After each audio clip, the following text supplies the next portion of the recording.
আমরা আমাদের জায়গাটা থেকে কবে মানুষ হব, অন্তত এইসব সেন্সিটিভ জায়গাটা থেকে। ছি ছি ছি ছি ছি, একটা ছোট বাচ্চা যে দিন দুনিয়া বোঝে না, তোমাকে কি ফার্মেসিতে নাকে রুমাল দেওয়ার মতো কোনো ঘটনা ঘটেছে? কি হয়েছে, কি করেছে বলো? তোমরা তিনজন ওখানে গেলা কেন, কি হলো? কোচিং ছুটির পরে তাসনিম, সুমাইয়া আর সাইমার সাথে বলছে যে তুমি ফার্মেসিতে যাবা। আচ্ছা, কে বলেছে এটা? তাসনিম। আমি তাসনিম, বলেছি মানে যে তাসনিম ফার্মেসিতে যেতে বলেছে তোমাকে? জি। তো তুমি ছুটির পরে তো বাসায় যাবা, তোমাকে ফার্মেসিতে যেতে বললো কেন?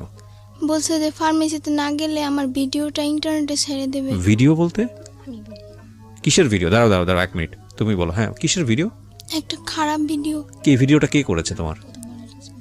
না, তোমরা কোনো হেল্প করো না, ওকে বলতে দাও না, ওকে বলবো। হ্যাঁ হ্যাঁ, ভিডিওটা তাসনিমের আম্মু করছে। কিভাবে করেছে ভিডিওটা? আপনারা কোনো কথাই বলেন না, হ্যাঁ, একদম চুপ থাকেন। হ্যাঁ, প্রথম মডেল টেস্ট পরীক্ষার। ওকে, সো তুমি বলো কি হয়েছে ক্লাস 5 এ যখন পড়ছিল? যখন আমার বোন ক্লাস 4 এ পড়তো। 4 এ, রাইট। দোলাইপাড় সরকারি প্রাথমিক বিদ্যালয়। আচ্ছা, তোমার স্কুলের টিচাররা তো সবাই ইনফর্ম এই ঘটনার প্রেক্ষাপটে? ওকে, ঠিক আছে, বলো। তখন ওই 4 এর ক্লাসে ফেব্রুয়ারি মাসের 20 তারিখে ওর ক্লাসমেট একটা নতুন মেয়ে ভর্তি হয়। ওরা আসে কদমতলী থানা থেকে, শ্যামপুর থানায়। তো আসে, ওর সাথে ভর্তি হয়, ওর সাথে বন্ধুত্ব হয়। আচ্ছা, আমাদের বাড়ির সামনেই, স্কুলের সামনেই। তখন ওর সাথে বন্ধুত্ব হয়, মেয়েটা আমাদের বাড়িতে আসে। তখন মানে জানতে পারলাম যে মেয়েটার মা ডাক্তার, একটা সাইনবোর্ড লাগানো আছে বাড়ির মধ্যে, উনি শিশু এবং গাইনি ডাক্তার। উনি ঘরের মধ্যে রুগী দেখে। ওনার বাড়ি নোয়াখালী, লক্ষ্মীপুরে। জি। তখন উনি মানে ওনার সাথে, ওনার মেয়ে দেখলাম ভালো, উনিও দেখলাম ভালো, তো মিশতে দিলাম আমরা ওই মেয়েটার সাথে। তারপরে উনি আমাকে একদিন একটা প্রস্তাব দিল, ওই তাসনিম, মেয়েটার নাম তাসনিম, আর ওর মার নাম হলো খন্দকার জান্নাতুল ফেরদৌস। ওই খন্দকার জান্নাতুল ফেরদৌস আমাকে একটা প্রস্তাব দিল ওনার মেয়েকে পড়ানোর জন্য। ক্লাস 4 এ যখন শেষ পর্যায়ে, শেষ দিকে, তখন আমি রাজি হলাম যে আমার বাড়ির সামনেই তো পড়াই আমি। তো ওনার মেয়েকে আমি 3 মাস পড়িয়েছি।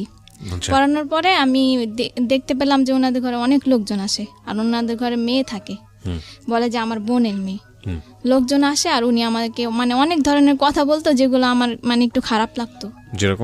যেমন বলতো যে আমার একটা গেস্ট আসছে, তো এজন্য আমি একটু পরিপাটি হচ্ছি, আমার অনেক ভদ্র গেস্ট। আবার অনেক মাঝে মধ্যে অনেক ফোনে নোংরা নোংরা কথা বলতো। তখন মানে আমার অনেক হাজবেন্ড ছিল না বাসায়? না, ওনার হাজবেন্ড নাকি লন্ডন থাকে। তো ওনার মেয়েকে 3 মাস পড়ানোর পর আমার মাকে আমি এসে বলেছি যে মা, এরকম এরকম ওনার ঘরে লোকজন আসে। তখন আমার আম্মু বলছে যে তাহলে হয়তো বা মহিলাটা ভালো না, পড়ানো ছেড়ে দাও। আমি পড়ানো ছেড়ে দিয়েছি, আর আমার ছোট বোনকে ওনাদের বাসায় যেতে নিষেধ করেছি, যে ওনাদের বাসায় যাবা না। ও 3 মাস ধরে ওনাদের ঘরে একটা লোক থাকে, বলে যে ওনার ভাই। এজন্য আমার মা বলছে যে ওনার ভাই আছে অবিবাহিত, তুমি ওনাদের বাসায় যাবা না ওর সাথে। আমার ছোট বোন নিষেধ করা হয়েছে ওদের বাসায় যেতে না। এখন 5 এ উঠছে, আমার বোন উঠছে, আর ওই তাসনিম, যে মেয়েটা তাসনিম, ও এখন 5 এ উঠার পরে ওই মহিলা কিন্তু আমার ছোট বোনের অনেক খোঁজ খবর নিত ক্লাস 4 এর থেকেই।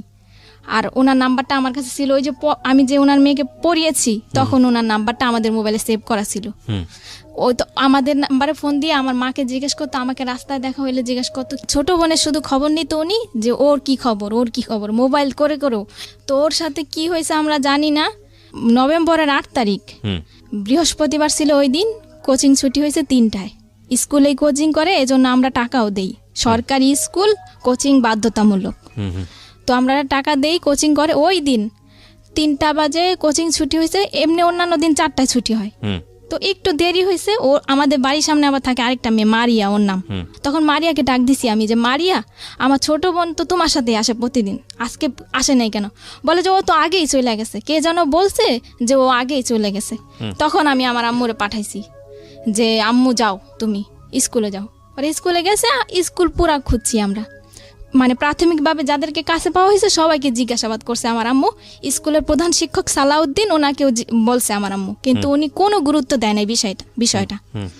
মানে একটা স্টুডেন্ট যে হারানো গেছে, উনি কোনো গুরুত্বই দিল না যে একটা মেয়ে মানে ওর সাথে খারাপ কিছু হইতে পারে। আমার কিছু দায়িত্ব আছে, আমি যে প্রধান শিক্ষক, আমি কিছু দায়িত্ব পালন করি। উনি ওনার মতো বাচ্চা পড়াচ্ছে ঘরে। তখন স্কুলে, ওই স্কুলের আরেকটা ম্যাডাম, ইংরেজি ম্যাডাম জাকিয়া ম্যাডাম, ওনার কাছে আমার বোন ক্লাস 4 এ থাকতে পড়েছিল। ওই ম্যাডামটা একটা ছেলে পাঠায়, ওই ছেলের নাম হলো আসিফ। ওই ছেলেটা ওদের ক্লাসমেট। ওই ছেলেটা আমাদের বাসায় আসে, আসার পরে বলে যে আন্টি চলেন ওই পারে যাব সুমাইয়াদের বাড়িতে। সুমাইয়া জানে মানে আপনার মেয়ে, ছোট মেয়ে কোথায় আছে। তখন আমার আম্মু বলে যে, সুমাইয়াটাকে সুমাইয়া হলো ওর ক্লাসমেট। তখন মানে আমার আম্মু গেল ওই পারে, গিয়ে জিজ্ঞাসাবাদ করলো যে তুমি কি জানো। কতক্ষণ ধরে ওকে পাওয়া যাচ্ছে না?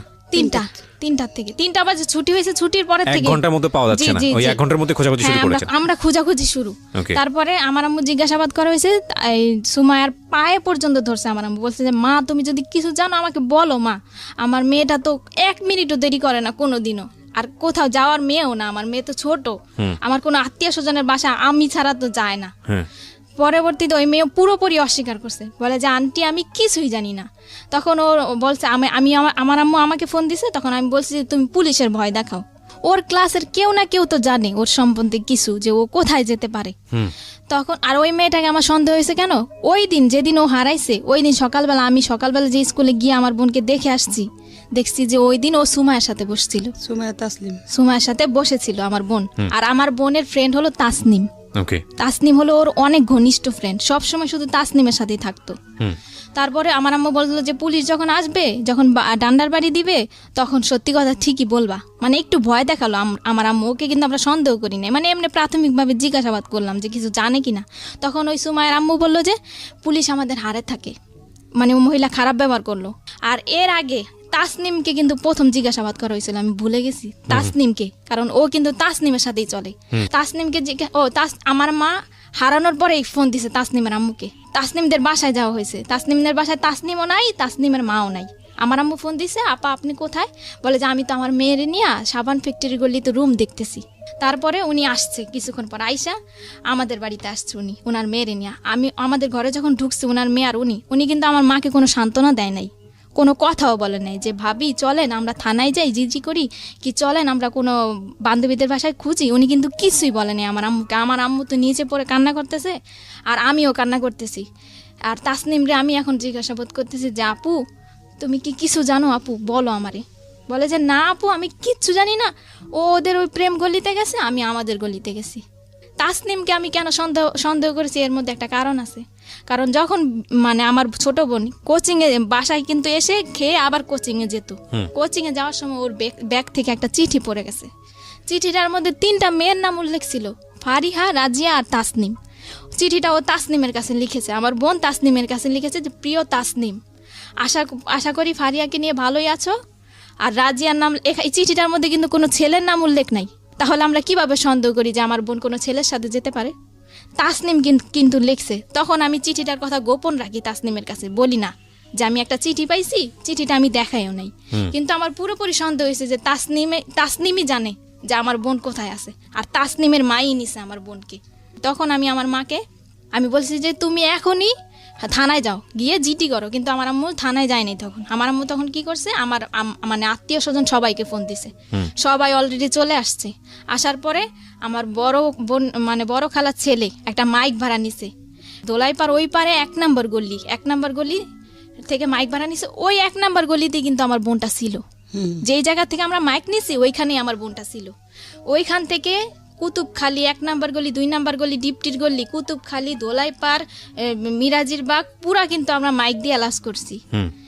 স্কুলের হেড স্যার কিন্তু কোনো পদক্ষেপ নেয় নাই, আর আমার আম্মুকে একটা ফোনও দেয় নাই, হেল্পও করে নাই। উনি কিন্তু বাচ্চাই পড়াইতেছে। স্কুল থেকে হারিয়ে গেছে কোচিং এর থেকে স্কুলে কোচিং বাধ্যতামূলক, জি বাধ্যতামূলক, এবং কি আমরা টাকা দেই। কোচিং করতে চাইতাম না, দুইটা বাইরেই তো বেত দিয়া, আমার বাচ্চা না সবার বাচ্চা। কোচিং না করলে বাচ্চাদেরকে কম নাম্বার দেওয়া হয় এবং ফেল করিয়ে দেওয়া হয় এবং বাচ্চাদের উপর টর্চার করা হয়। কি দুর্ধর্ষ, কি অমানবিক। এবং আমরা কবে আসলে এই জায়গাটা থেকে বেরোতে পারবো? না আমি আপনার বড় মেয়ের কাছ থেকে শুনতে চাই, আপনাকে আমি ফ্লোর দিব পরে আবার। হ্যাঁ বলেন।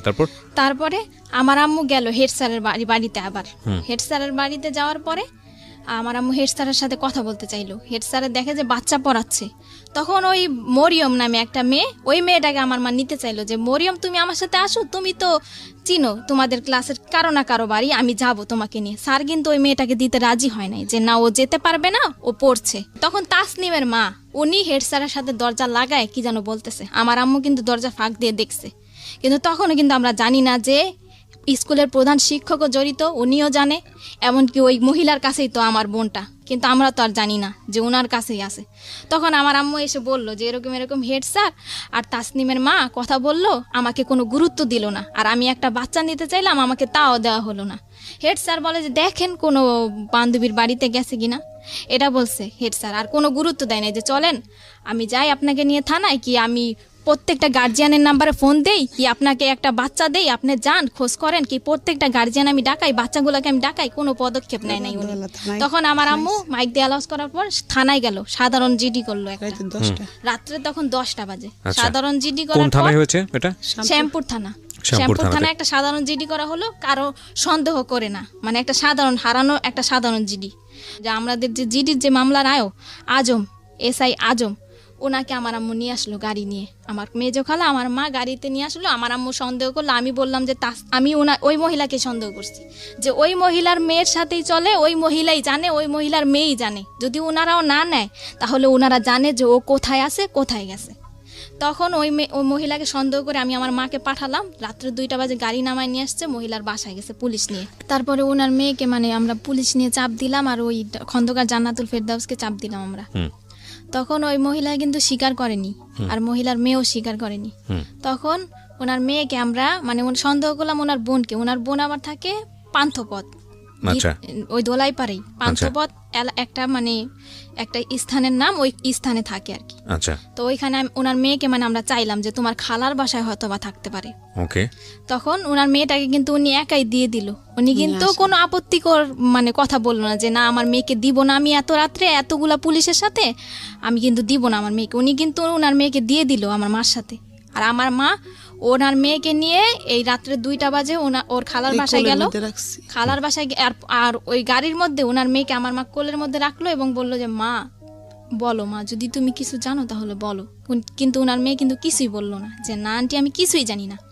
তখন ওর খালার বাসায় খোঁজা হলো, নেই, ওই বাসায়ও নেই। তখন ওই মহিলা আমার মাকে বললো, যখন ওনার মেয়েটাকে ফেরত দেওয়া হলো খুঁজে আসার পর, তখন মহিলা আমার মাকে বললো যে কাজটা কিন্তু আপনি ঠিক করেন নাই, মানে আমার বাসায় যে পুলিশ নিয়ে আসছেন কাজটা কিন্তু ঠিক করেন নাই আপনি। তখন আমার মা বলল যে আমি পুলিশ নিয়ে আসছি, একটু পর আমি র্যাব নিয়ে আসবো, মানে আপনার কাছেই আমার মেয়ে আছে, আপনিই জানেন। আমার মার তখন মাথা ঠিক ছিল না, বলছে। আর মেয়েটা কিন্তু ওনার কাছেই ছিল। কিভাবে উদ্ধার হলো তারপরে আমার মা চলে আসলো বাড়িতে। পরের দিন সকালবেলা শুক্রবার আমার আম্মু কিন্তু শুক্রবারে র্যাবের অফিসে গেল 2বার। এর মধ্যে আমার ছোট খালা মানে মিডিয়ার লোকদের খবর দিল, 71 চ্যানেলের একজন রিপোর্টার, আর টুটুল উনি বিজয় টিভির, আর দৈনিক দিন প্রতিদিনের পত্রিকার একজন, এই 3 জন আর কি আমাদের পাশে এসে দাঁড়ালো আর কি, সান্ত্বনা দিল আমার মাকে যে আপা কান্নাকাটি করেন না, আপনার মেয়েকে পাবেন। 2 দিনে আমরা র্যাবের অফিসে গেলাম, ওই টুটুল বিজয় টিভির সাংবাদিক ওনাকে নিয়ে, উনি সাক্ষী, কেসের সাক্ষী ওনারা। তো ওই দিন শুক্রবার আর মহিলার কাছে গিয়েছে ওনারা সকালবেলা, ওই মিডিয়ার লোকেরা, মিডিয়ার লোকদের সাথে ওই মহিলা অনেক খারাপ আচরণ করছে, এগুলো ভিডিও ফুটেজ ওই সাংবাদিকদের কাছে আছে। তারপরে ওই শুক্রবার সন্ধ্যা 7টায় আব্দুর রব নামের একজন লোক আসলো, এসে আমাদের দরজা টোকা দিল। সন্ধ্যা তখন 7টা। তখন বললো এই রুমে কি কাপড় বিক্রি করে সেই মহিলা থাকে? তখন আমার আম্মু বললো যে হ্যাঁ আমি বিক্রি করি, আমিই থাকি। আব্দুর রবটা কে জানো? আব্দুর রব, যে বাসায় ওরা রাখছে, যে বাসায় ছিল 30 ঘন্টা, ওই আব্দুর রব বলে। আমার আম্মু বলে কি, ওই লোকটা বলতেছে যে আপনার মেয়ে আমার বাসায় আছে, আমার কাছে আছে। তো আমার আম্মু বলে যে আপনার বাসায় আছে, আপনার বাসা কোথায়? বলে যে আমি তো মেম্বরের বাড়িতে থাকি। তা আমার আম্মু বললো মেম্বরের বাড়িতে এই যে আপনি কাছে থেকে আমার মেয়েটা দিলেন না, আপনি কি? বলে যে না আমি তো 7 তলায় থাকি। বলে যে কোন 7 তলায়? বলে যে না আমি তো 1 নম্বর গলিতে থাকি। লোকটা কয় ধরনের কথা বলা শুরু করছে, আর বলে যে আপনার মেয়েটা আমার মেয়ের সাথে চলে গেছে, আপনি নাকি অনেকে মানে মারধর করেন মেয়েকে, আমার কাছে আশ্রয় চেয়েছে, আমি আশ্রয় দিয়েছি। ওনার স্ত্রীকে ফোন দিল, কোথায় তুমি? আসলো আমার বোনটাকে নিয়ে আসলো। আমার বোনটা কে 2টা পুরুষ লোক ধরে ধরে নিয়ে আসছে, আমাদের দোতলার ভাড়াটিয়ারা সবাই সাক্ষী। তখন সবাই মানে ওই লোকটা যে এসে বললো, সবাই কিন্তু দরজা খুলে ফেললো, সব কথাই। আমার বোনটা কাঁপতেছে, প্রচন্ড কাঁপতেছে, মানে যাকে দেখে তাকেই ভয় পায়, আর শরীরে অনেক জ্বর ছিল আমার বোনের। তখন লোকটা কিন্তু ঘরের ভিতরে ঢুকতে চাইলো না। আমার আম্মু অনেক কষ্টে আর আমি অনেক কষ্টে বললাম যে আঙ্কেল আপনাকে কিভাবে ধন্যবাদ জানাবো, আপনি একটু বসেন, কিছু খান আপনি।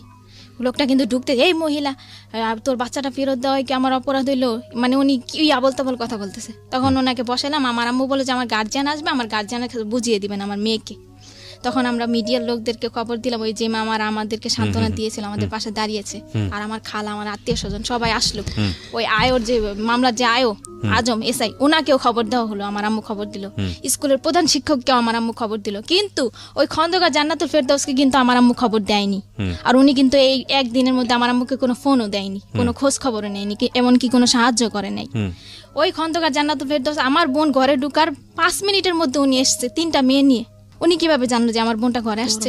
বড় বড় 3টা মেয়ে, 3টা মেয়ে নিয়ে আসছে। 3টা মেয়ে এসে মানে আমার মার সাথে ঝগড়া শুরু করছে যে কেন আমার মা পুলিশ নিয়ে গিয়ে ওই মহিলার বাসায় খুঁজতে গেছে। তখন আজম যে কেসের যে উনি বলল যে আপা দেখেন, আপনার মেয়ে যদি হারানো গেত তাহলে আপনিও খুঁজতে আসছেন, ওনার মনের অবস্থাটা আপনি বুঝেন। তখন খন্দকার জান্নাতুল ফেরদৌস বললো আমি আজকে অ্যাকশন নিব, আমার মান ইজ্জত কিছু রাখে নাই, পুলিশ নিয়ে আমার বাড়িতে গেছে। এই পরে আজম বলল যে দেখেন, আপনি বাচ্চা নিয়ে বড় কথা বলবেন না, আর ওনার মনের পরিস্থিতিটা বুঝেন, আপনি কি অ্যাকশন নেবেন, এইগুলা কোন ধরনের কথা বলতেছেন? মানে আমি যেটা বুঝতে পারছি, তখন পর্যন্ত আপনারা কেউ জানেননি যে ওর সাথে কি হয়েছে। ও জানে সব। আপনারা নরমালি যেটা জানেন যে ঠিক আছে, মানে বাচ্চা পাইছি, সুতরাং এটাই অনেক বড় কিছু। হ্যাঁ বলেন। তারপরে কথাবার্তা শেষ করে ওই 3টা মেয়ে কিন্তু ঝগড়া করছে, আর বাড়ির ভাড়াটিয়াদের গেট টোকায় আমার আম্মুর নামে খারাপ খারাপ মন্তব্য করেছে, এমনকি ঘরের মধ্যে আমার আম্মুর সাথে ঝগড়া করছে, গায়ের মধ্যে হাত তুলতে পর্যন্ত আসছে। রাজিয়া, সুরমা জাহান রাজিয়া, মহিলার যে সহযোগী ফার্মেসিতে কাজ করে, ওই রাজিয়া মহিলা কিন্তু কোনো কথা বলে না, ওই 3টা মেয়েই কথা বলতেছে। আর মিতু আসছে, মিতু নাকি ওনার বোনের মেয়ে। মিতু এসে বলতেছে যে গণতান্ত্রিক বাংলাদেশে বিনা কারণে কাউকে জেল খাটানো যায় না, এখানে কিন্তু কোনো জেল খাটানোর কথা উঠে নেই। ওনারা কিন্তু নিজে নিজে একটা কেওয়াস হচ্ছিল। হ্যাঁ, তারপরে কি হলো? হ্যাঁ, তারপরে ওনারা সবাই চলে গেছে, কেসের চলে গেছে। স্কুলের প্রধান শিক্ষক আসছে এখন। আচ্ছা, প্রধান শিক্ষক এসে বলতেছে যে এই মেয়ের মা মেয়েকে অনেক অত্যাচার করে, মেয়ে আমার কাছে অনেক দিন বলছে স্কুলে, এই মেয়ের মা মেয়েকে এত অত্যাচার করছে যে মেয়ে চলে গেছে অন্যদের বাড়িতে। তখন হেড স্যার ওকে গিয়ে ধমকাচ্ছে ভিতরের রুমে, যে এই মেয়ে, মানে ওকে নাম ধরে বলতেছে যে তুই কার সাথে গেছিস। তখন ও বলছে যে তাসনিম, বলে যে কশাকার তাসনিম না খশাকার তাসনিম। এই প্রশ্নটা ওকে 3বার করা হয়েছে, ও কিন্তু বলছে যে কশাকার তাসনিম। আর হেড স্যার কিন্তু জানে যে ও তাসনিমের সাথে চলে, আর খশাকার তাসনিম নামের কোনো মেয়েই নাই। তখন ওকে ধমকানো হলো, কিন্তু আমরা কিন্তু তখন বুঝি নাই, ওকে চোখ গোড়ানি দেওয়া হয়েছে আমার সামনে, আর আমার 2 খালা। আমার নাম কবি না, কিন্তু মানে ওকে চোখ গড়ানি দেওয়া হয়েছে, আমরা কিন্তু বুঝি নাই যে কেন ওকে চোখ গরম দিচ্ছে। স্যার চলে গেছে, সবাই চলে গেছে। তখন পত্রিকার একজন লোক ছিল, আমার ছোট খালা ছিল। তখনই আমার বোনের অবস্থা, শারীরিক অবস্থা, তখন মিডিয়ার লোকের একটা মানে একটা জবানবন্দি নিল, ওর কাছ থেকে জবানবন্দি দিল। মানে ওই মুহূর্তে ও যা বলেছে আমি তাই বলতেছি। ও বলল যে তোমার সাথে কি কি ঘটেছে। তখন ও বলছে যে তাসনিম, সাইমা, সুমাইয়া, এই 3জনই ওদের ক্লাসে পড়ে। এই 3টা মেয়ের সাথে কোচিং ছুটির পরে আমি গেছি খন্দকার জান্নাতুল ফেরদৌসের ফার্মেসিতে যাওয়ার পর মহিলা একটা রুমালের মধ্যে কি দিছে, তারপর আমার আর কিছুই মনে নেই। পরের দিন সকালবেলা আমি উঠে দেখি যে আমি আব্দুর রবের বাড়িতে, ওই যে সাইমাদের বাড়িতে। ওকে, সাইমার বাবা কিন্তু আব্দুর রব। এতটুকু আমি ওর মুখ থেকে শুনতে চাই, মানে আপনার পাশে যে আপনার বোনটা বসে আছে, ছোট বোন, ওকে একটু মাইক্রোফোনটা দেন। আচ্ছা, যদি শুধু খালি এটুকু বললেই হবে যে তুমি যে তোমার বোনের কাছ থেকে এতক্ষণ যে কথাগুলো শুনতেছিলা, বা ও যেটা বললো তোমার সম্পর্কে, এটা কি সত্যি? জি। আর ওর এই বেলা আপনি চুপ থাকেন, আপনি আমার সাথে কথা বলতে দেন, আপনার ইন্টারপ্রেট দরকার নাই। একটা যেটা হচ্ছে যে তোমার নামটা তুমি বলিনি, হ্যাঁ, তুমি আমার সঙ্গে একটু গল্প করো। আমি অনেকক্ষণ ধরে তো তোমাকে অবজার্ভ করছি, তোমার মানসিক অবস্থা খুবই খারাপ, এবং তুমি ভেঙেও পড়েছো অনেকখানি। তোমাকে কি ফার্মেসিতে নাকে রুমাল দেওয়ার মতো কোনো ঘটনা ঘটেছে? কি হয়েছে, কি করেছে বলো? তোমরা 3জন ওখানে গেলা কেন, কি হলো? কোচিং ছুটির পরে তাসনিম, সুমাইয়া আর সাইমার সাথে বলছে যে তুমি ফার্মেসিতে যাবা। আচ্ছা, কে বলেছে এটা? তাসনিম। আমি বলেছি মানে যে তাসনিম ফার্মেসিতে যেতে বলেছে তোমাকে? জি। তো তুমি ছুটির পরে তো বাসায় যাবা, তোমাকে ফার্মেসিতে যেতে বললো কেন? বলছে যে ফার্মেসিতে না গেলে আমার ভিডিওটা ইন্টারনেটে ছেড়ে দেবে। ভিডিও বলতে কিসের ভিডিও? দাঁড়াও 1 মিনিট, তুমি বলো। হ্যাঁ, কিসের ভিডিও? একটা খারাপ ভিডিও। কি ভিডিওটা কে করেছে তোমার? না, তোমরা কোনো হেল্প করো না, ওকে বলতে দাও না, ওকে বলবো। হ্যাঁ, ভিডিওটা তাসনিমের আম্মু করছে। কিভাবে করেছে ভিডিওটা? আপনারা কোনো কথাই বলেন না, হ্যাঁ, একদম চুপ থাকেন। হ্যাঁ, প্রথম মডেল টেস্ট পরীক্ষার তখন এরকম কয়েকদিন হয়েছে। আর ওই যে ও যে খাবারটা খাইলে যে মাথা ঘুরাইতো, কিছুই মনে থাকতো না। তারপরে যখন ওর জ্ঞান ফিরে আসছে তখন তাসনিম বলতে যে চলো চলো স্কুলে যাই। ও ওরে কিন্তু বলতে ওর দাও। মধ্যে 4 দিন দেখছে স্কুলের প্রধান ওরে কও, শিক্ষককে ওরে কও বলতে। তাসনিমকে, ও বলতে পারে না গুছিয়ে, আপনি তো বুঝতেই পারছেন। না না না, আমি এখানে একটা কথা বলি, গুছিয়ে না বলে আমাকে একটু চেষ্টা করতে দেন। আপনারা দুজন মিলে যেভাবে ইন্টারাপ্ট করছেন তাতে তো গল্প বলতে দেবেন, আপনারা একটা শব্দও করবেন না, ওকে? দুজন মিলে একটা শব্দ করবেন না, আমি একটু ওর সঙ্গে কথা বলি প্লিজ। আমি বুঝতে পারছি আপনারা দুজনেই খুবই উত্তেজিত, এবং যে ঘটনা ঘটেছে সেটা সেই জায়গাটা থেকে আসলে আপনারা প্রত্যেকেই হয়তো চাচ্ছেন যে প্রত্যেকটা ঘটনা এখানে পুঙ্খানুপুঙ্খভাবে সবাই জানুক। আপনারা চাচ্ছেন এটা, আমি দুজনেই চাচ্ছেন। তো তাহলে বিষয়টা আমার উপরে ছেড়ে দেন। হ্যাঁ যান, আপনি আমার উপরে ছেড়ে দেন, আমি ওকে ওর সাথে কথা বলে যতটুকু পারি আমি ওর সাথে একটু জানার চেষ্টা করি। মাইক্রোফোনটাও সামনে দেন। হ্যাঁ, এই যে তোমাকে যেটা খাওয়াতো, চানাচুর বা যেটা বলো বিস্কিট বা যেটাই বলো না কেন, এটা খাওয়ানোর পরে তুমি জানতা না যে কি হচ্ছে তোমার সঙ্গে, তাই কি? জি। আচ্ছা, এই ভিডিওটা তোমাকে দেখিয়েছিল কবে? মানে 15 দিন আগে হারানোর 15 দিন আগে। 15 দিন আগে দেখে কি বলেছিল? বলেছিল এটা যদি কারো কাছে বলো তাহলে ইন্টারনেটে ছেড়ে দিব। তুমি তাহলে বুঝতে পারছিলা যে তোমার সঙ্গে কি হচ্ছিল? জি। তারপর আর ওদের বাসায় যাইনি 15 দিন। কি? ও ওকে, মানে এটা কি তোমার সঙ্গে এরকম রেগুলারই হতো? 2-1 হয়েছে নাকি একবার হয়েছে? এই ভিডিওটা করার সময় শুধু একটাই হয়েছে নাকি এর আগেও এরকম কন্টিনিউ করতো ওরা এই কাজগুলা? সেটা আমি জানি না আমার সাথে কি হতো, কিন্তু ভিডিওটা দেখার পরে বুঝতে পারছি আমি কিছু একটা হতো তোমার সঙ্গে। জি। এবং এটা দেখার পরে তুমি ছেড়ে দিয়েছো যে তুমি আর ওদের বাসায় যাও নাই? জি। আর আচ্ছা।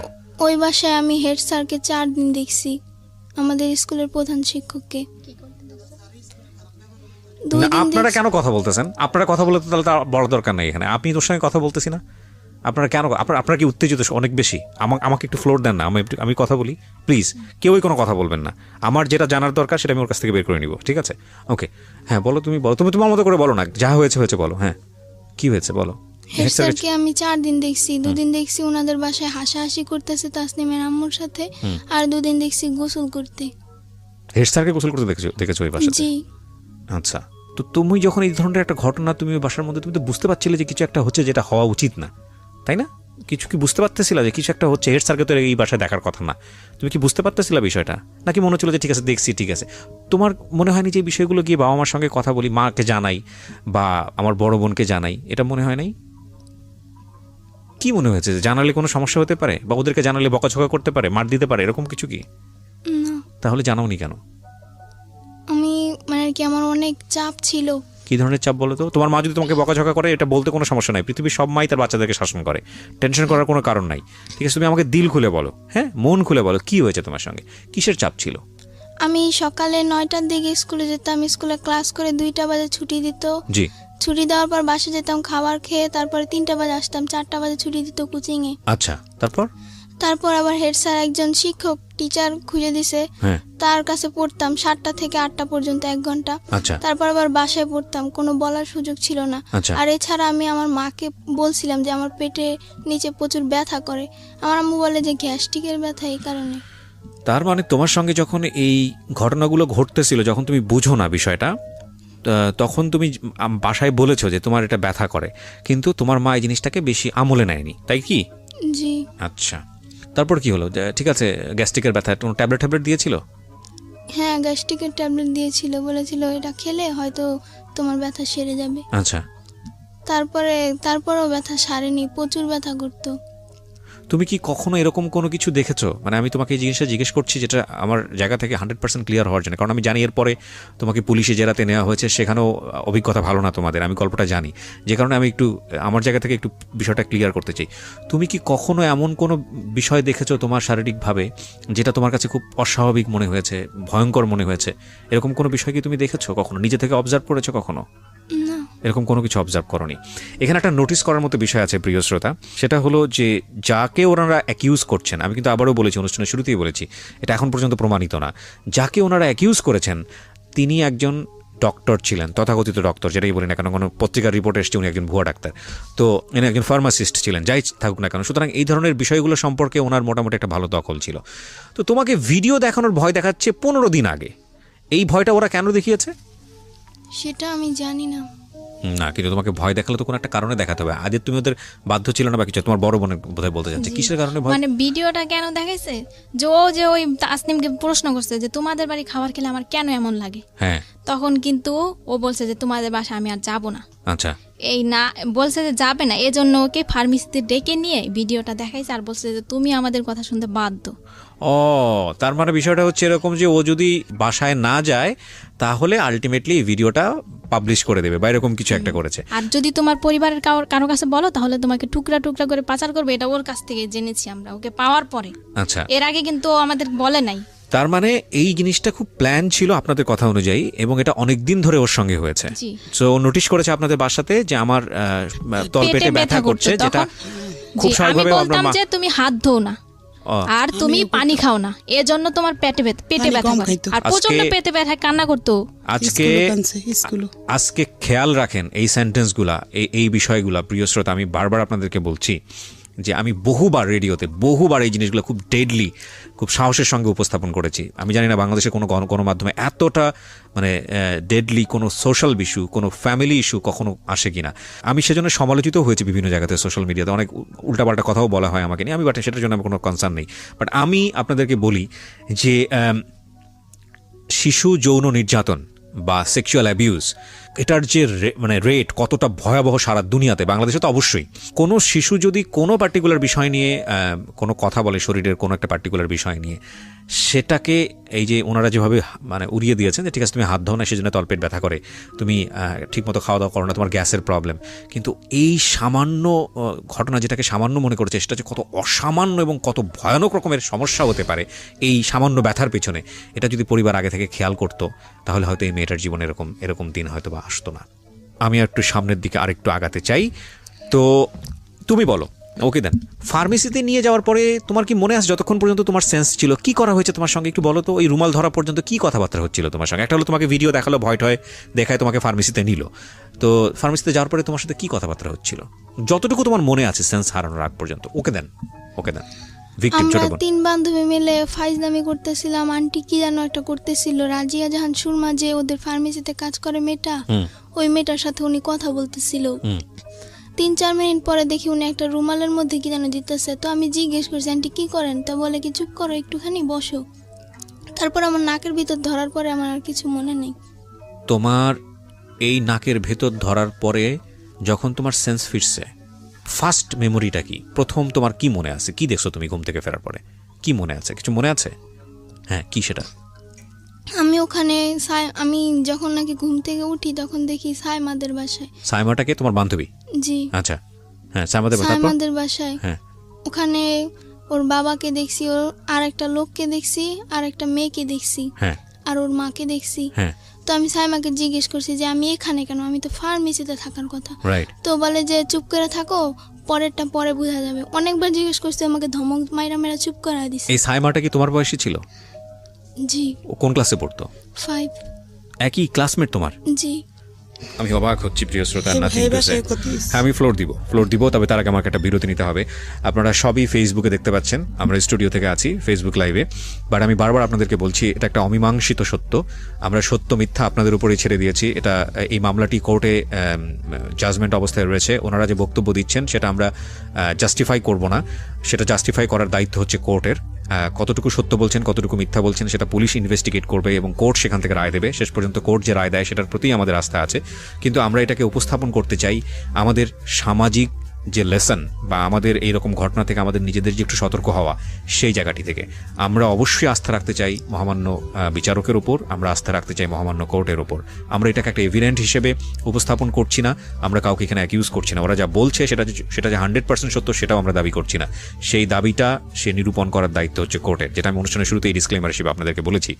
তবুও আজকে ওরা যা বলছে সেটা বিশ্বাস অবিশ্বাসের জায়গায় আপনি ব্যক্তিগতভাবে রাখতে পারেন, রেখে আপনার জোর সাথে কি হয়েছে ওকে না ঢাকা মেডিকেলে কেন নেবেন আপনারা? তো তখন পর্যন্ত ধরেন যেটা জানলেন জ্বর, ওকে পাইছেন, তাতেই আপনারা খুশি। আশেপাশে কিন্তু ওকে ওইরকম কোনো ডাক্তারখানা নাই, শুধু ফার্মেসি। আমরা কি ওকে কাঁপতেছিল? জি, ওকে ও কাঁপতেছিল। ওর কোনো শারীরিক ওটা ভাবেন নাই, ভাবছেন যে ওকে ট্রিটমেন্ট করা দরকার? জি। আচ্ছা, প্রচন্ড জ্বর ছিল ওর। আচ্ছা, এমনকি হেডমাস্টার নিজে ওর মাথায় হাত দিয়ে দেখেছে যে ওর জ্বর ছিল। আচ্ছা।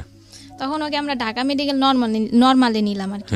তখন ওকে আমার আম্মু বললো যে হারানো গেছে, 30 ঘন্টা পরে পেয়েছি মেয়েটাকে, জ্বর, আমরা দেখাবো। তখন কিন্তু ওকে মানে পুলিশ মহিলা দেওয়া হলো 2 জন, ওকে কিন্তু চেক আপ করা হলো। আচ্ছা, ওই মেডিকেল থেকে দেওয়া হলো? জি, চেক আপ করা হলো। চেক আপ করার পরে ওকে ওসিসিতে দেওয়া হলো, আমরা কিন্তু ওসিসি চিনি না, আচ্ছা ওকে ওসিসিতে দেওয়া হলো। ওসিসিতে ভর্তি করার পরে আর ওই মহিলা চেক আপ করার পরে বলছে যে আপনার মেয়ের তো মানে হয়েছে, ওর সাথে খারাপ কিছু হয়েছে। একের অভিজ্ঞ এটা কে বলেছে? পুলিশ বলেছে নাকি? মানে চেক আপ করার পরে আমরা কিন্তু বলছি যে হারানো গেছে মেয়েটা, জ্বর আমরা দেখাবো। ও মানে মেডিকেল থেকেই বললো যে আমার হ্যাঁ বলেন হ্যাঁ। আমি রুমের ভিতরে মানে ডাক্তার নাই, ওদিন শুক্রবার বন্ধ, ডেলিভারি রুগী অগল ঢুকছে সমানে তো ডাক্তার নাই। তারপর একজন ডাক্তার আসছে, ডেলিভারি রুগী থেকে ওরে দেখবো, সে নর্মালে দেখবো। দেখার পর আমি বলছি হারাই গেছে, এই কথা বলছি। হারাই জ্ঞানের কথা বললে ওই জায়গা করে পরীক্ষা নিরীক্ষা করে যে হারাইয়া গেছে মানে কোনো সমস্যা হয়েছে কিনা। তখন মহিলা পুলিশ দিচ্ছে একজন আর পুরুষ পুলিশ দুইজন, এই তিনজন আমাদের সাথে এই 11টার থেকে 3টা পর্যন্ত দাঁড়াইছিল। দাঁড়াই থাকার পরে চেক করছে ওরে, আমার বইনও ছিল লগে, আমার ওই সাংবাদিক উনিও ছিল একজন পেপারের। ওইরা উনি বলে যে এই বাচ্চার সাথে তো খারাপ কিছু হয়েছে, একের অভিজ্ঞবার। তখন আমি মনোওয়ালের লগে জানেন নিজে পইরা গেছি আমার বাচ্চার সাথে কি হয়েছে। তখন আমার সকাল ওসিজিতে ঢুকাই দিয়েছে রাইতে 3টা বাজে। আমি রাইতে ছিলাম, সকালে বাসায় গেছি, আবার আমার আর থাকতে দিছে না ওইখানে, এখানে মা থাকতে পারে না। জি আমি বলতে চাই, আর ওকে যখন পাওয়া গেল ওই কিন্তু এই ভিডিওর কথাগুলো আমাদের কাছে বলে নাই, আচ্ছা শুধু ওই ফার্মেসির কথাই বলছে। তখনও জানেন না, আপনারা? তখনও আমরা জানি না যে ও কিন্তু ও জানে। তারপরে ওকে ঢাকা মেডিকেলে 4 দিন রাখা হলো, এবং কি ঢাকা মেডিকেলের পুলিশরা ছাড়পত্র দিয়ে বলল যে আপনারা কি মামলা করছেন? তখন আমার আম্মু বলে যে না, বলে যে আপনারা মামলা করেন, আসামিদেরকে গ্রেফতার করেন। জি, তখন আমরা মামলা করতে গেলাম, আমার মার কেস নেয় না থানায়, নিবে না আমার আম্মুর কেস। পাঠাইছে। কি করেছে আপনাকে থানা থেকে বলেন তো? থানায় আমার মামলা নেয় না, হ্যাঁ কয় কি মেডিকেলের রিপোর্ট যাব না আসবো, এবার আমরা মামলা করতে পারব না। আচ্ছা তখন ওই সাংবাদিক করে ফোন দিছি, ওরা গেছে বরং মামলা লইব, অন কি করবো, আইওরে পাঠাইছে মেডিকেল।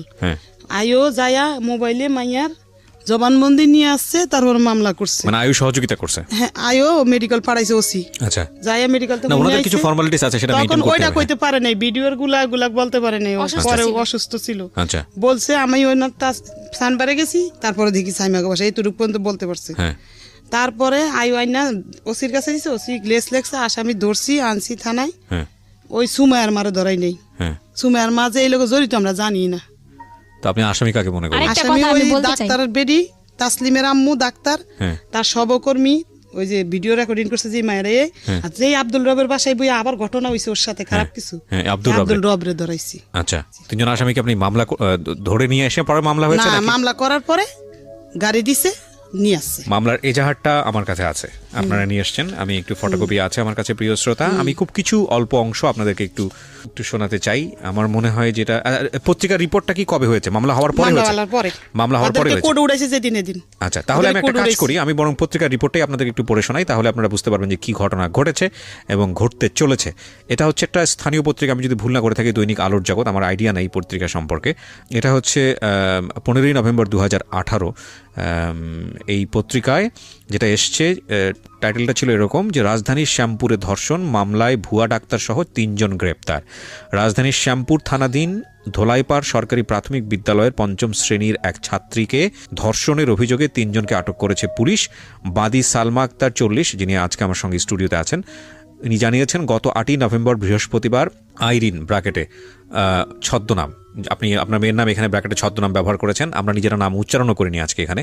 স্কুল কোচিং শেষ হয় বিকাল 3টায়, কিন্তু তার মেয়ে বাসায় না ফিরলে সে স্কুলে যায় এবং স্কুল বন্ধ দেখে প্রধান শিক্ষককে ফোন দেন এবং স্কুল সহ পরিচিত লোকজন ও আত্মীয় স্বজনদের কাছে খবর নেন। এক পর্যায়ে এলাকার মাইকিং করলে কোনো খবর না পেয়ে শ্যামপুর থানায় একটি সাধারণ ডায়েরি করেন, তার নম্বর হচ্ছে 341, তারিখ হচ্ছে 8/11/2018। পরদিন শুক্রবার সন্ধ্যা আনুমানিক 7টায় তারা জানতে পারেন তাদের মেয়ে মামলায় অভিযুক্ত আটককৃত আসামি আব্দুর রবের বাসায় আছে। তৎক্ষণাৎ তারা আব্দুর রবের বাসা থেকে অচেতন অবস্থায় তার মেয়ে আইরিনকে উদ্ধার করে তাদের বাসায় নিয়ে আসে। তাদের মেয়েকে পাওয়া গেছে শুনতে পেয়ে স্কুলের প্রধান শিক্ষক, জিডির তদন্ত কর্মকর্তা সাব ইন্সপেক্টর মোহাম্মদ, নামটা এখানে কেন আসেনি, আচ্ছা ঠিক আছে, সাংবাদিকরা উপস্থিত হন, কিন্তু আইরিনের কোনো হুঁশ না থাকায় কি হয়েছিল সেটা জানা যায়নি। এক সময় রাত আনুমানিক 9টায় হুঁশ ফিরলে সে জানায় স্কুল কোচিং শেষে মামলার আটককৃত আসামি খন্দকার জান্নাতুল ফেরদৌসের স্কয়ার হেলথ কেয়ার ফার্মেসিতে গেলে, এই ফার্মাসির নাম কি স্কয়ার হেলথ কেয়ার, আচ্ছা স্কয়ার হেলথ কেয়ার ফার্মাসিতে গেলে তার মুখ অচেতন নাশক ঔষধ মাখায় এবং এরপর তার আর কিছু মনে নেই। পরদিন শুক্রবার কেন সে আব্দুর রবের বাসায় গেল তা সে জানে না। একথা শুনে তার পরিবার রাতে ঢাকা মেডিকেল কলেজ হাসপাতালে ভর্তি করলে মেয়ের শারীরিক অবস্থা খারাপ দেখে ওসিসিতে ভর্তি করা হয়। পরে আইরিনের মা সালমা বেগম রবিবার রাতে শ্যামপুর থানায় একটি মামলা দায়ের করলে গোপন সংবাদের ভিত্তিতে পুলিশ রবিবার রাতে 3 জনকে আটক করে পরদিন সোমবার 5 দিনের রিমান্ড চেয়ে আদালতে সোপর্দ করেন। এরপরেরটুকু আমার সংবাদে আর নাই, কিন্তু এখানে আমি অবশ্যই ধন্যবাদ দিব আইন প্রয়োগকারী সংস্থা, বিশেষ করে পুলিশকে। আমি এটা সত্যি আমি যখন এই ধরনের কোনো অ্যাক্টিভিটিস দেখি আমার খুব ভালো লাগে, আমার খুব গর্ব করতে ইচ্ছে করে।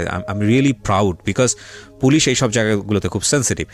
সেটা হচ্ছে যে আমরা জানি যে ওনাদেরকে সোপর্দ করার পরে ওনাদেরকে আবার আদালতে হাজিরা করা হয়েছে জামিনের জন্য, কিন্তু পুলিশ স্বেচ্ছায় যেটা করেছে যে ওনাদেরকে যাতে জামিন না করা হয় সেটার একটা ব্যবস্থা করেছে, এবং আমি যতদূর জানি ওনারা এখনও জেলে আছে, আমি যদি ভুল না করে থাকি। ঠিক, সো সেটার লেটারও আমি দেখতে পাচ্ছি এখানে। আপনারা পুলিশ স্বেচ্ছায় এই এটা করেছে, কারণ ওনাদের তো আপনাদের তো উকিল ধরতে হতো। আপনারা কি উকিল ধরেছিলেন? ধরছি, উকিল আছে আমার। আছে, তো ঠিক আছে, 3 জনকে ধরে নিয়ে গেল। আমি সময় পেলে আরও কিছু ডকুমেন্টস আমি আমার শ্রোতা যারা আছেন তাদেরকে পড়ে শোনাবো। হ্যাঁ। মামলা করার পরে মানে থানার লোকেরা জিজ্ঞাসাবাদ করলো আমার বোনকে, আমার মাকে। ওসি বলল যে সবে তো মাত্র থাকা শুরু, এখানে আরো কত থাকতে হবে। কে বললো এটা? ওসি, থানার ওসি আমার মাকে বললো। হ্যাঁ, ওসিতে 4 দিন থাকার পরে বাচ্চাকে থানায় নেওয়া হলো। থানায় একটা রাত রাখার পরে পরের দিন সকালবেলা কোর্টে ওঠা হলো, ম্যাজিস্ট্রেটের কাছে জবানবন্দি দেওয়া শুনল। তখন কিন্তু আমার বোন ভিডিওর কথাটা বললো ম্যাজিস্ট্রেটের কাছে জবানবন্দি দেওয়ার আগে। আচ্ছা, আর এর যে 4 দিন যে আমার বোন ঢাকা মেডিকেলে ছিল, ওইখানে কিন্তু আমাদের বেশি থাকতে দেওয়া হয় নাই, ওর সাথে কথাও বলতে দেওয়া হয় নাই, আর ও আমাদেরকে বলেও না। আর ঠিক আছে, ওখানে ফর্মালিটিস আছে, তোমার বোন তো বলেছে। তখন কিন্তু বলেছে ভিডিওর কথা। তখন আমরা বলছি যে তোমার বেশি কথা ওর সাথে বলি না, বলছি যে তোমার সাথে যা যা অন্যায় হয়েছে, তোমার সাথে যা হয়েছে খারাপ হয়েছে, তোমার সাথে যা যা হয়েছে তুমি সব বলবা। এমনকি প্রধান শিক্ষক স্কুলে মানে কৌশলে ওকে ডেকে নিয়ে শরীরের বিভিন্ন জায়গায় স্পর্শ করতে। তোমাদের কাছে বলেছে? জি বলেছে। আচ্ছা, ওর কাছ থেকে শুনে একটু। এইরকম একটা ঘটনা তুমি কি বলেছো এটা তোমার ফ্যামিলিকে বলেছো যে প্রধান শিক্ষকের বিষয়টা, নাকি ওরা তোমাকে আজকে সাজিয়ে গুছিয়ে এখানে নিয়ে আসছে এই ধরনের কথা বলার জন্য? না, করতো এরকম? প্রধান শিক্ষক করতো তোমাকে? জি। তো করতো, তুমি বাসে এসে কেন বলতে না বলো তো? যেদিন আমি মানে কি বৃহস্পতিবার ছিল যেদিন হারানোর দিন, সেদিন টাচ করেছিল। ওই একদিনই করেছে নাকি বেশ কয়েকদিন করেছে? ওই দিনই শুধু করেছে, ওই হারানোর দিন। মানে ওই ঘটনার পরে তুমি ফার্মেসিতে যাও? ওই ঘটনার পরে আমি বাসায় যাই, বাসায় যে খাবার খেয়ে আবার তারপরে তুমি স্কুলে আসো, এসে কোচিং এর পরে তুমি ফার্মেসিতে যাও, রাইট? কোচিং শেষের পর। জি, আমি আরেকটা কথা বলছি, ওকে জিজ্ঞাসা করেন যে হেড স্যার ওকে কি বলতো তোমাকে হেড স্যার? হেড স্যার আমাকে বিভিন্ন খারাপ কথা বলতো। হেড স্যার কোথায় আছে? আমার বাসায়ও সাইড না, হেড স্যার এখন কোথায় আছে? স্কুলে। ওনার নামে মামলা হয়নি? ওনার নামে মামলা করতে ম্যাজিস্ট্রেটের কাছে বলতে পারে নাই, ছোট মানুষ, আর থানায় কইছি করে নাই। থানায় যেদিন ওই ওর নামে মামলা, এই দিনে ওনার নামে মামলা হইতো। এত বড় একটা ঘটনা ঘটে গেল, প্রধান শিক্ষকের ব্যাপারে আপনারা তো আগে থেকেই বিষয়গুলো আপনারা কিছুটা হলো টাচ করতে পারছিলেন, যদি আপনাদের কথা সত্য হয়ে থাকে। তাহলে আপনি মামলাতে শুধুমাত্র 3 জনের নাম কেন দিলেন? প্রধান শিক্ষকের নাম কেন জড়ালেন? দিতে চাইছি, থানার কেউ লয়নি, সাক্ষী ওই সাংবাদিকেরা লইব না, প্রধান শিক্ষকের নাম লইব না। তারপরে এখন আবার কি করে শুনবেন, এখন আবার মেডিকেলের সার্টিফিকেট বাইরেছে পর আবার আমাদেরকে ডাইকা নিছে থানায়, ওই আজম ডাইকা নিয়ে আমার বড় বোনের সরকার। এখন বলে যে ওই মহিলা যে ভিডিও রেকর্ডিং করছে ওগুলা বাদ, আগের দিন ধরবো না, সেদিন রাইতে রেপ করছে কেটা সেটা নাম বলো তুমি। কথা স্যার বুঝছেন? সেটা তো বলতে পারবে না, কারণ বিগত সেন্সলেস ছিল। পারে না, অন বলতাছে আগের ঘটনা বাদ, আগের ঘটনার বাদ। আমি কেন আমার মেয়ে যদি আগের ধারাবাহিকভাবে আসি, ও দাবি করছে যে হেড স্যার ওর সঙ্গে খারাপ ব্যবহার করেছে, কিন্তু আপনারা সেখানে নতুন করে নাম ঢুকাতে পারেন নাই। কিন্তু আপনারা কি জানেন, আপনারা যে লয়ারকে ধরছেন সেটা হচ্ছে যে এই মামলার চার্জশিট কি দেওয়া হয়েছে? মামলার চার্জশিট দেওয়া হয়নি। ওর লয়ারের নাম্বার আছে আপনার কাছে? ওকে, লয়ারের সঙ্গে আমরা কথা বলছি। আচ্ছা, এই লয়ার আপনার এই বিষয়টা ডিল করছে। ওকে, আমরা লয়ারের সঙ্গে কথা বলছি। প্রিয় শ্রোতা, আপনারা স্ট্যান্ড বাই থাকুন। আমাদের এই লয়ার বিষয়টি নিয়ে কতটুকু ইনভলভ বা আদৌ তিনি আমাদের সঙ্গে কথা বলতে চান কিনা সেটা আমরা একটু আপনাদের সঙ্গে ইনভলভ করাচ্ছি।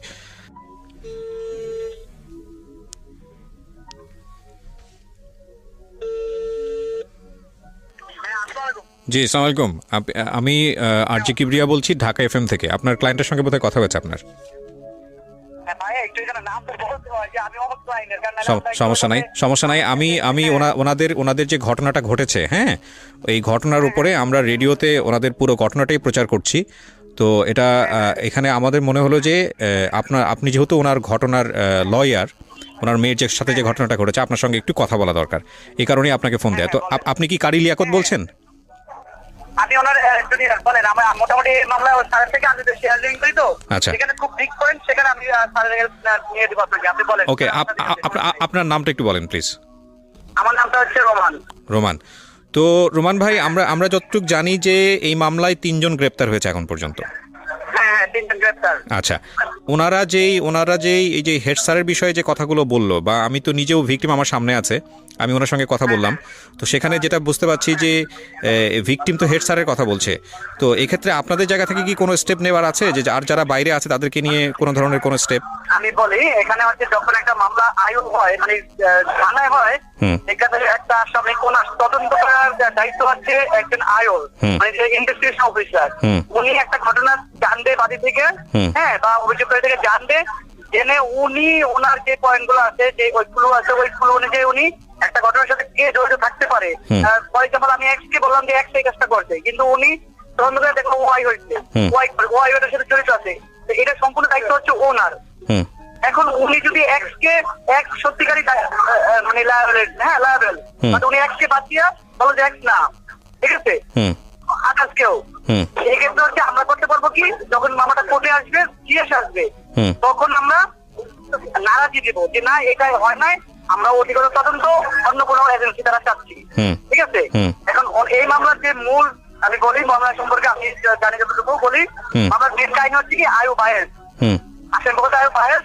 এখন আয়ু অনলি ওই যে আব্দুর রব যে অ্যারেস্ট হয়েছে, হ্যাঁ, ওনার শুধু আলামত ডিএনএ টেস্ট করতেছে ইয়ের সাথে, ওই যে ভিকটিমের কাছে যে আলামত পাইছে সেই আলামত থেকে এই শুধু ওনার ইয়েটার জন্য উনি এই কোর্টে পারমিশন চাইছে, ঠিক আছে। তো কোর্ট ওনাকে পারমিশন দিচ্ছে ওই ম্যাচিং করার জন্য, যেটা সাদৃশ্যতা না এই দৃশ্যতা, হ্যাঁ, এটার জন্য আদেশ দিচ্ছে। এখন এই ক্ষেত্রে যদি এক্ষেত্রে এটা হচ্ছে আয়ু যদি চায় যে না, এটা অন্য কারো হাত থাকতে পারে, আয়ু অন্য আরেকজনকে সেটা করতে পারে, তাকে সেই মামলায় জড়িত করতে পারে, তার সম্পর্কে সে জানতে পারে, সেক্ষেত্রে আমরা আমাদের বেশি কিছু আমরা পাই, আমাদের ওরকম কিছু থাকে না। না, কিন্তু আমি যতটুকু জানি যে প্রাথমিক তদন্তে উনি যেভাবে ইনভেস্টিগেট করছেন, সেখানে যদি আপনাদের সে থাকে, সেটা আপনার নারাজি দিয়ে আবার কোর্টে সেটা পেশ করতে পারেন, তাই তো? হ্যাঁ, আমরা সেটা আবার বলতে পারবো যে না, এটা হয় নাই, এক্ষেত্রে আমরা চাচ্ছি না। এটা আসলে আমরা এখনই এইভাবে বলাটা উচিত হবে না, কারণ যেহেতু চাষিটা এখনো আসেনি, সুতরাং এখনই নারাজির প্রসঙ্গ। সালমা অনেক কিছু বলে, আর একটা আয়ু চাইলেই তার মন গড়া হবে একদম একটা, যেখানে ভিকটিম থেকে ধর্ষণের আলামত পাওয়া গেছে মেডিকেলে, রাইট, এক্ষেত্রে আয়ু চাইলেই একটা মামলার ভাড়া কমায় দিয়া বা কাইটা দিয়ে করতে পারবে না, মন গড়া রিপোর্ট দিতে পারবে না। উনি ভিকটিম, এই জন্য ওনার ভিতরে একটা আতঙ্ক কাজ করতেছে, হায় বুঝি আমাকে এইভাবে বুঝতে পারছি, রাইট, এইভাবে শেষ করে দিবে, আমাকে এইভাবে ঠকাই দিবে, থাকা আতঙ্ক ওনার ভিতরে কাজ করতেছে, রাইট। আমরা যারা মিডিয়া দিবা, আমরা যারা এইখানে এগুলা হেল্প করতেছি, তাদের আমাদের বেশি খুব আতঙ্ক হলে চলবে না, আমাদের তাকে সান্ত্বনা দিয়ে রাখতে হবে। রাইট। আরেকটা বিষয় আমি আপনাদের কাছ থেকে একটু জানতে পারি কিনা, সেটা হচ্ছে এই ধরনের মামলাতে ওনার তো নিজের কোনো অ্যাবিলিটি নাই, মানে সেই অর্থে ইকোনমিক কোনো অ্যাবিলিটি নাই, সেক্ষেত্রে আপনারা কিভাবে সহযোগিতা করছেন? মানে ওনার তো সেই অর্থে তেমন একটা ইকোনমিক অ্যাবিলিটি নাই, মানে আমি তো আপনারা কিভাবে সহযোগিতা করছেন আসলে এই জায়গাটা থেকে, কারণ আপনাদের নিজেরা তো এখানে প্রফেশনাল, রাইট? আমাদের সিনিয়ররা এক জায়গায় একটা হিয়ারিং এ গেলে মানে থাকে, হ্যাঁ, সেই ক্ষেত্রে আমরা ওনাকে ওরকম দেই না, উনি যা দেয় আমরা সেটা যা দেয় উনি যেটা দিচ্ছেন বা দিতে পারতেছে, আমরা সেটাই ওনার থেকে নিচ্ছি, আমরা কোনো কিছু নিচ্ছি না ওনার কাছ থেকে। আমি একটা বিষয় একটু আপনার কাছ থেকে জানতে চাই, সেটা হচ্ছে যেহেতু আপনি লয়ার, এই মামলায় যে ধারাটা আছে, হ্যাঁ, এই মামলায় যে ধারাটা দেয়া হয়েছে, সেই ধারার সর্বোচ্চ শাস্তি কি হতে পারে? আমি একটু আমাদের লিসনার যারা আছেন, মৃত্যুদণ্ড, মানে এটা যদি প্রমাণ হয় তাহলে মৃত্যুদণ্ড হয়ে যাবে, তাই তো আসামির? হ্যাঁ, এটা মৃত্যুদণ্ড। আপনি প্রমাণ হয়ে আসলে বিচারকের কাছে যদি আপনি সাক্ষী প্রমাণ দিয়ে সম্পূর্ণ প্রমাণ করতে পারেন, জি, নয়ের পর যেটা ওটাতে মানে একদম মৃত্যুদণ্ড, ঠিক আছে, ওটাতে কোনো ইয়ে নাই। ঠিক আছে Romel, thank you so much আমাদেরকে সময় দেওয়ার জন্য, থ্যাংক ইউ। আপনার সামনেই কথা বললাম, আমাদের লিসনাররাও শুনলো, এটা সব পুরো মানে একবারে আনকাটভাবে রেডিওতে প্রচার করছি আমি, পুরো কথাটাই হলো। সেটা হচ্ছে যে এগুলো করতে গেলে এক ধরনের বিভিন্ন রকমের মানসিক জটিলতা, মানসিক চাপ তো আছে, সিস্টেমেটিক জটিলতা আছে, আমরা জানি এগুলো আইনের ব্যাপার, বছরের পর বছর ধরে চলতে থাকে, তবে ন্যায় বিচার আসবে এই বিশ্বাসটা রাখতে হবে, প্রথম কথা হচ্ছে এটা। আর দ্বিতীয় কথা হচ্ছে যে যিনি ভিকটিম তিনি উপস্থিত আছেন, যারা এতক্ষণ ধরে শুনে এসছেন, নতুন করে বলার কিছু নেই, কিন্তু যার নামটা এখানে চলে এসছে, যেটা আমাকে ভয়ানকভাবে আঘাত করেছে, সেটা হচ্ছে এই সরকারি প্রাথমিক বিদ্যালয়ের প্রিন্সিপাল। ওনার নাম যেহেতু এসছে, উনি সম্মানিত ব্যক্তি, যেহেতু মামলাতেও নেই এবং এটা প্রমাণও হয় না, যেহেতু ওনার নাম মামলাতে যেহেতু নেই, এখন পর্যন্ত প্রমাণ যেহেতু হয় না, সুতরাং সেই জায়গাটি থেকে আমরা আসলে দাবি করতে পারি না উনি এই ধরনের কাজ করেছে নাকি করেনি, কারণ এটার এখতিয়ার কেবলমাত্র কোর্টেরই আছে। কিন্তু যেহেতু এই ধরনের একটা অনুষ্ঠানে তার নাম এসছে, সুতরাং আমরা এটা নৈতিক দাবি মনে করছি তার সঙ্গে কথা বলার, এবং তিনি যেটাই বলুন না কেন সেটা তার বলার অধিকার আছে। তো সেই জায়গাটা থেকে তিনি আমাকে একেবারেই চেনেন না, আমি ফোন একেবারে আনকাট অবস্থায় তাকে দিচ্ছি, এরপরে দেখা যাক কী ঘটনা ঘটে। কি নাম বললেন? সালাউদ্দিন। যেহেতু আপনার নামটা এখানে আসেনি, সুতরাং এখানে আপনার বক্তব্যটাও প্রাসঙ্গিক হয়ে যায়, সেই জন্যই আপনাকে ফোন দেয়া। আর আপনি যেহেতু স্কুলের প্রধান শিক্ষক, সেই রেসপেক্টটা আমাদের কোনো অংশেই কমতি নাই।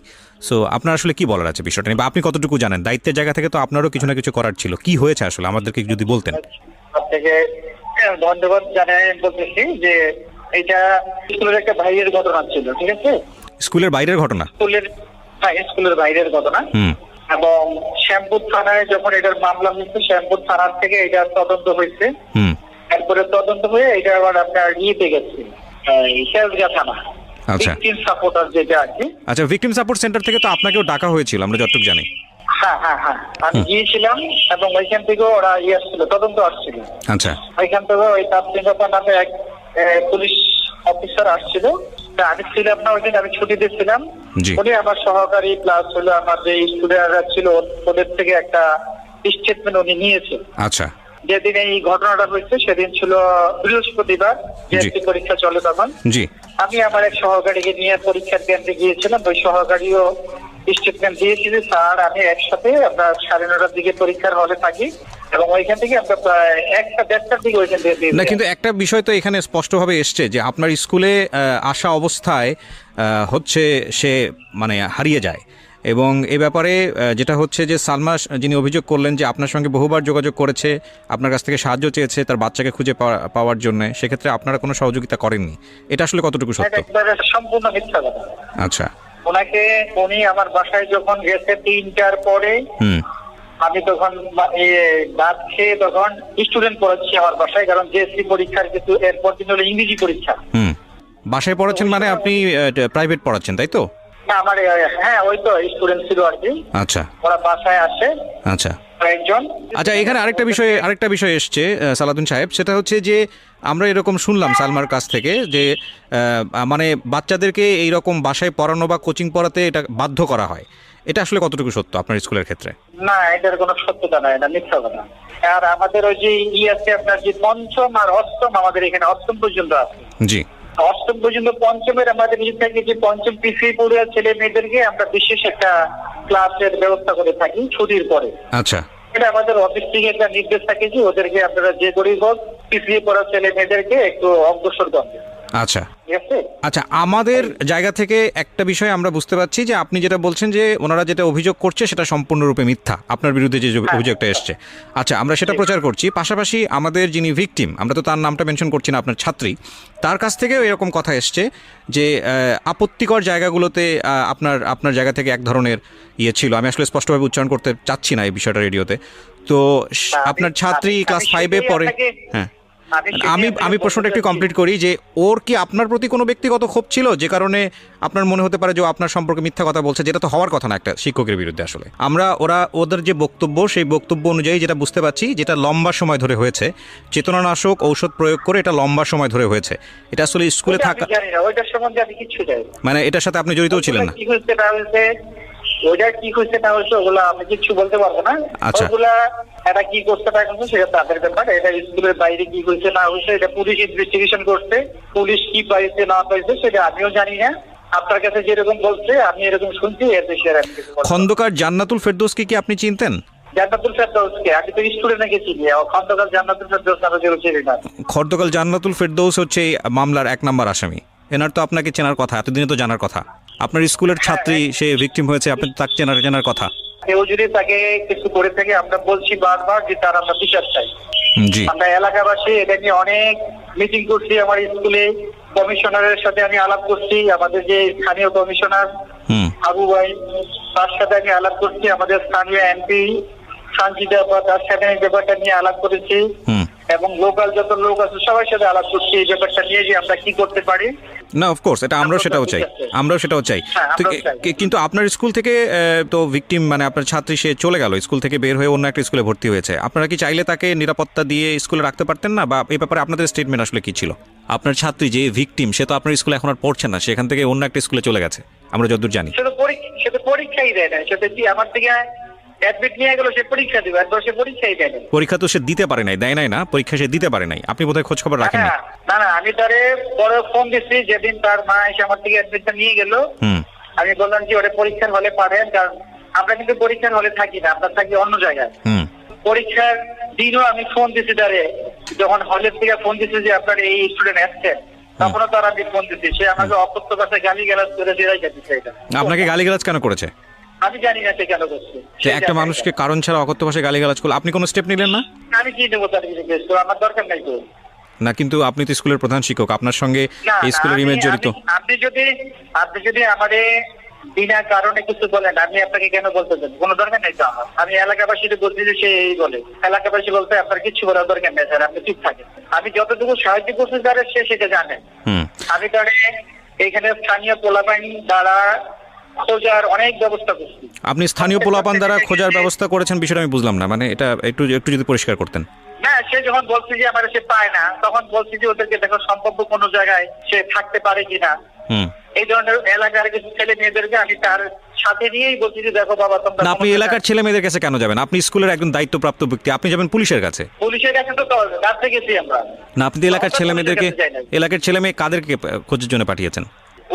ওই মেয়েকে যে একবার আরেকটা ছেলের সাথে ধরে আনছিল, ওই ছেলে এবং আরো কয়েকটা মিলাই এসেছি না, ওদেরকে আমরা পাঠাই। আচ্ছা, ওই মেয়েকে আরেকবার ধরে নিয়ে আসা হয়েছিল কোন একটা ছেলের সঙ্গে, আপনি সেটাই বলতে চাচ্ছেন? তো এটা আপনি নিশ্চিত? এটা নিশ্চিত, এটা পুলিশ সহ ছিল তো, পুলিশ সহ দশে পুলিশের খবর দিয়ে আনছি আমরা। আচ্ছা, পুলিশ আইসা পরে এটা মীমাংসা করছে। এটা কবে স্টেটমেন্ট দিয়ে গেছে? ওকে, এটা কবে নাগাদ হয়েছিল? এটা এর ঘটনার কত সম্ভবত মাস খানেক বা মাস দুই আগে হইতে পারে। সেই সময় আপনার স্কুল থেকে কি স্টেটমেন্ট নিয়েছিলেন? আমরা তো পুলিশ এটার সাথে সাথে পুলিশের কাছে দিয়ে দিই। 1 মাস আগে? 1-2 মাস আগে হবে, আমার সঠিক ডেটটা মনে নেই। আচ্ছা, পুলিশের কাছে আপনারা দিয়েছিলেন। ওকে, ঠিক আছে। আমি আসলে প্রাসঙ্গিকভাবে যেহেতু আপনার কথা এসছে সে কারণে আপনাকে জিজ্ঞেস করলাম, এবং আমরা আসলে কাউকেই অ্যাকিউজ করছি না আমাদের এই অনুষ্ঠানে। আমরা চাচ্ছি যে একটা তদন্ত হোক, এবং তদন্তে যারা আসলে দোষী তাদের বিচার হোক, সেটা যেই হতে পারে। আর এই সমস্যাটা আমাদের সমাজে এখন বিভিন্ন অ্যাঙ্গেল থেকে, বিভিন্ন জায়গা থেকে আসছে, এবং এটা খুব মানে ভাইরাল আকারে ছড়িয়ে পড়ছে এই ধর্ষণের বিষয়গুলো। আমরা চাই যে প্রত্যেকে এখানে সঠিক ভূমিকা রাখুক, এবং আপনি যেহেতু স্কুলের প্রধান শিক্ষক, আপনার দায়িত্বটাও অনেক বড়, এবং আমরা বিশ্বাস করি যে আপনার এখানে সম্পৃক্ততা ছিল না, কিন্তু সেটা আসলে বিশ্বাসের উপর নির্ভর করে না, সেটা প্রমাণ করবে আসলে আদালত। সো আপনাকে অনেক ধন্যবাদ, আপনি সময় দিলেন আমাদেরকে, থ্যাংক ইউ। তো আমি যেটা বলছিলাম যে আপনার মেয়েকে আমি যেভাবে দেখতে পাচ্ছি তো মৃত, আমার কাছে মনে হচ্ছে যে মানে এর মধ্যে আবার ঘটনা হয়েছিল। কি ঘটনা? ওই থানায় নিছে, আবার ওই মেডিকেলের রিপোর্ট আইসা থানায় নিছে রে।